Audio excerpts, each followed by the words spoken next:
Welcome Sparta. Ngayon is ibibigay ko sa inyo yung 5 mindset ng mga Spartan. Bakit naging ganun sila kalupit or paano sila naging ganun ka-tough. Diba kung mapapansin niyo ang mga Spartan, especially kung napanood niyo yung 300 days is sobrang solid na mga mindset nila, and the way sila mag-think is kakaiba talaga. So ngayon is sasabihin ko sa inyo yung 5 ang kailangan nyo para maging ganun din kayo mag-isip. Unang-una is yung discipline. Kung mapapansin nyo, ang Spartan is sobrang disiplinado ng mga yan. Lagi sila nag-workout, hindi sila nag-isip ng mga workout nila. Okay? Kahit anong klaseng umulan, bumagyo, workout sila ng workout. Umulan, bumagyo, kung kailangan lumaban, lalaban sila. Kung kailangan tumulong, tutulong sila. Ganon, kailangan. Kailangan maging discipline ka. Kailangan mo maging disiplinado. Okay, kailangan mo practice sa sarili mo na, okay, once na may gusto kong ma-achieve, ang kailangan ko lang dyan is discipline ko para makuha ko siya. Kasi lahat kaya mong kunin basta meron kang discipline. Okay, paano ba magkaroon ng discipline? Is unang-una is structure your routine. Okay, for example, kaya ka naman din nagkakaroon ng discipline or consistency kasi wala kang structure sa routine mo. For example, pagkagising ng umaga, si cellphone ka agad. Hindi mo agad napapanalo yung umaga mo. Dapat, pagkagising mo is wins agad yung nakukuha mo. Personally ako, pagkagising ko is either nag-edit ako or nag-upload ako sa social media ko. Para ang unang araw ko is win agad, panalo agad, or nag-workout ako. Kaya hindi ka nanonood sa social media ng kung ano-ano, dapat wins agad ang gagawin nyo. Pangalawa is consistency. Okay, syempre, pag may consistency ka, panigurado may discipline ka. Consistency is basically gagawin mo lang naman siya kahit ayaw mo eh. Pupunta ka lang naman sa gym kahit ayaw mo. Mag-workout ka lang naman kahit ayaw mo. Basically, gagawin mo lang lahat ng tinatamad ka. Gagawin mo lang kahit tinatamad ka para magkaroon ka ng consistency.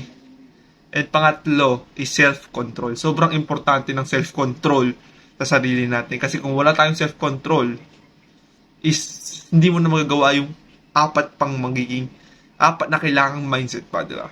So, kaya sobrang importante ng self-control.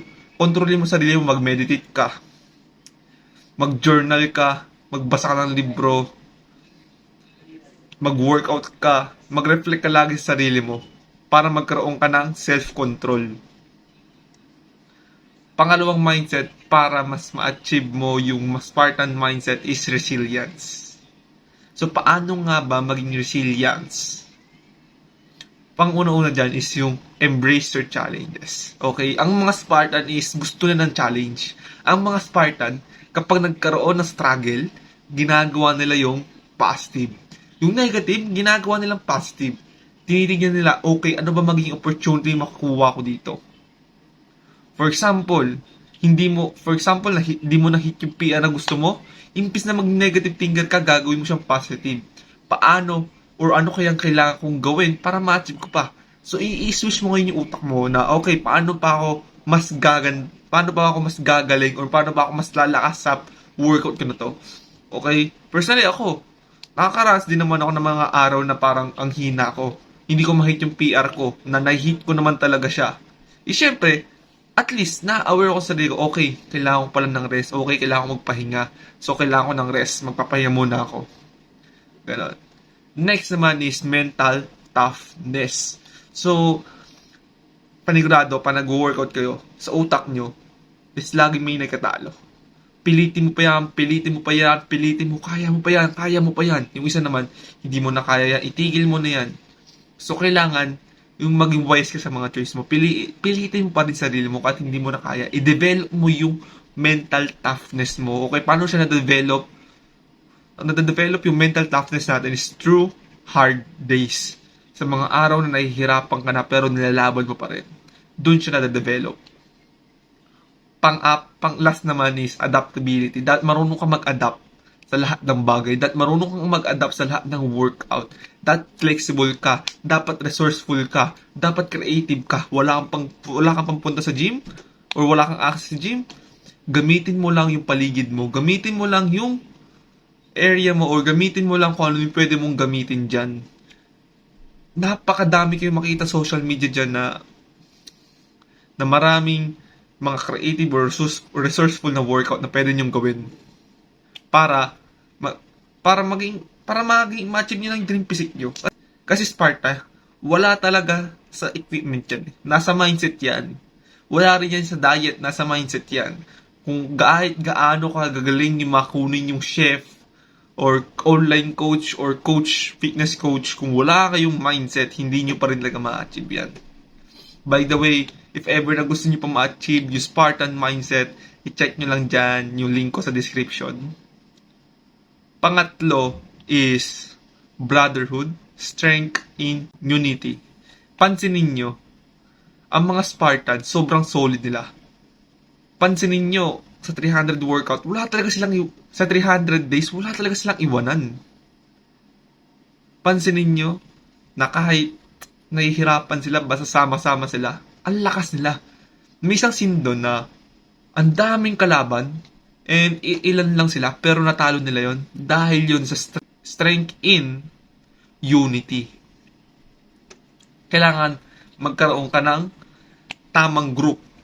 So kung gusto mo magkaroon ng group, is check mo lang dyan yung link ko sa description. Okay? Unang-una dyan is build a support network. Okay, mag-build ka or maghanap ka ng mga like-minded na tao na katulad mo. Na katulad mo na gusto ma-achieve ang dream, physique at full potential nila.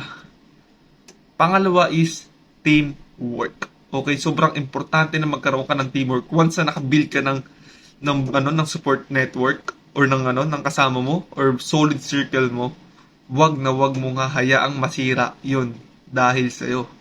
Or wag na wag mo nga hayaan na nasirain mo yung samahan nyo. Okay, basically build a teamwork. Kahit tatlo lang kayo, kahit gaano karaming problema yan or harang yan para ma-achieve yung full potential or yung gusto nyo ma-achieve, kung mag-teamwork kayo or magtutulungan kayo, ay guarantee sa inyo na ma-achieve nyo yan. Ay guarantee sa inyo na makukuha nyo yan.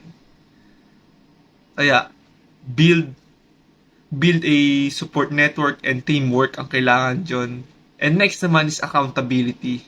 So, kailangan magkaroon ka ng accountability partner. So, sobrang importante no kasi kayo yung nag-push sa isa't isa. Pansinin nyo, pag nagbubuhat ka, pag nag-PR ka, or gusto, for example, nag-failure, diba hindi mo pa failure kasi wala na pumipilit sa'yo na kaya mo yan. Wala na gaganon kasi wala kang accountability partner. Kaya sobrang importante na magkaroon ka ng accountability partner kasi siya yung mag-push sa limit mo. And pang-apat naman is excellence. Okay, kailangan maging excellence ka. So, paano nga ba maging excellent sa lahat ng bagay? Kasi ang mga Spartan is sobrang excellence ng mga yan. Panguna-una is set high standard. Okay? Kailangan magkaroon ka ng high standard sa sarili mo. Kailangan magkaroon ka ng high standard sa katawan mo. Okay? For example, fat ka, or skinny. Tingin mo ba ganun gusto mo? Hindi, di ba? Dapat taasan mo standard mo. Dapat taasan mo yung gusto mong mangyari sa'yo. Okay? Dapat hindi ka maging normal. Okay? Dapat hindi ka maging type 99%. Dapat maging top 1% ka. Ganun laging mindset mo.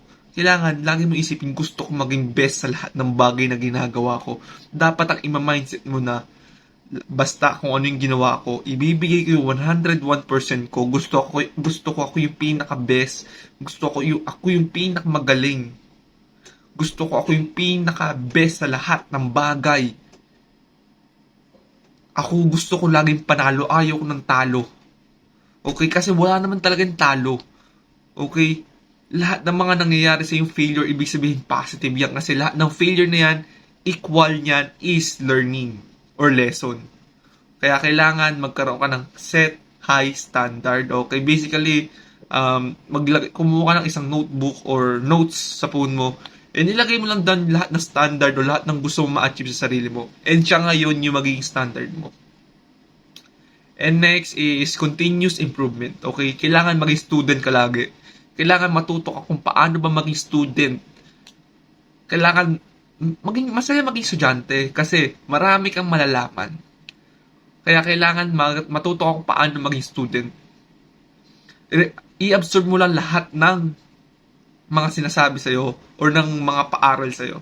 Or kahit sa social media, madali ka lang makapaghanap dyan, marami ka na matutunan dyan. Ang kailangan mo lang naman is i-absorb, okay? Basically, alam naman natin na hindi naman lahat ng nasa social media is tama. Para pagkain lang yan ng isda. Kainin mo yung laman, itapon mo yung tinik. Ganun lang. And next naman is passion and purpose. Kailangan gawin mo kung ano yung passion mo. Kasi pag ginawa mo yung passion mo, hindi ka tatama rin dyan. Gagawin mo yan. Ako, passion ko, magbigay ng valuable lesson. Gusto ko magtumulong. Passion ko mag-record. Passion kong mag-edit. Passion ko mag-workout. So, ginagawa ko siya. Passion ko tumulong. Kaya tumutulong din ako kung ano yung na-achieve kong mindset is binabahagi ko sa inyo. Kung ano yung mga nalaman ko sa fitness is sinasabi ko sa inyo. And kailangan magkaroon ka ng purpose. Kasi lahat ng Spartan may purpose yan. Lahat ng Spartan alam nila kung ano yung purpose nila. And para sa pang-last natin is focus on what truly matters. Doon ka lang mag-focus kung ano talaga yung kailangan mo. Basically, para sa mga taong overthinker, minsan doon sila nagfo-focus. Sabi nga sa quote, 'di ba? Minsan mas nag-suffer pa tayo sa imagination natin kaysa reality natin. So kailangan doon ka lang mag-focus kung ano talaga yung nagma-matter. Okay? Panguna-una dyan is declutter your life. Tanggalin mo yung mga unnecessary sa buhay mo. Basically, mag-focus ka lang sa gagawin mo. For example, tinatamad ka mag-workout kasi nagsi-social media ka, tanggalin mo yan. Mag-focus ka kung ano muna kailangan mong gawin. Focus on your assignment. Focus kung ano yung kailangan mong gawin. Focus lang sa goal mo. 'Di ba? Alisin mo muna yung mga unnecessary things para makapag-focus ka. And next naman is prioritize essentials. Okay, kailangan magkaroon ka ng priority kung ano yung mga kailangan mong gawin para ma-achieve yung isang bagay na yon. Okay? Kailangan meron kang top 1 na kailangan mong gawin, top 2 na pagpupukusan, top 3 na pagpupukusan, top 4 na pagpupukusan. Kasi kapag lahat yan, okay, lahat to focus ko. So walang mangyayari sa'yo. Dapat meron kang focus. Dapat may pang-una dyan, dapat may pangalawa dyan, dapat may pangatlo. Focus. Okay? Next naman is efficiency. Kailangan mag-efficient ka. Kailangan ma-maximize mo yung full potential mo. Kailangan mag-efficient ka. I-maximize mo, gawin mo lahat ng hard work para ma-maximize mo yung sarili mo. So yan, ang Spartan mindset is sobrang solid ng mga mindset niyan. Okay? So, yung pag-embrace nila sa discipline, sa resilience, yung pagkakaroon nila ng brotherhood, excellence, and minimalism. Sobrang importante lahat ng bagay na yon para mas ma-achieve mo yung full potential na kailangan mo. So, lagi mo tatandaan paano malalaman kung hindi mo susubukan. See you in Spartan Club.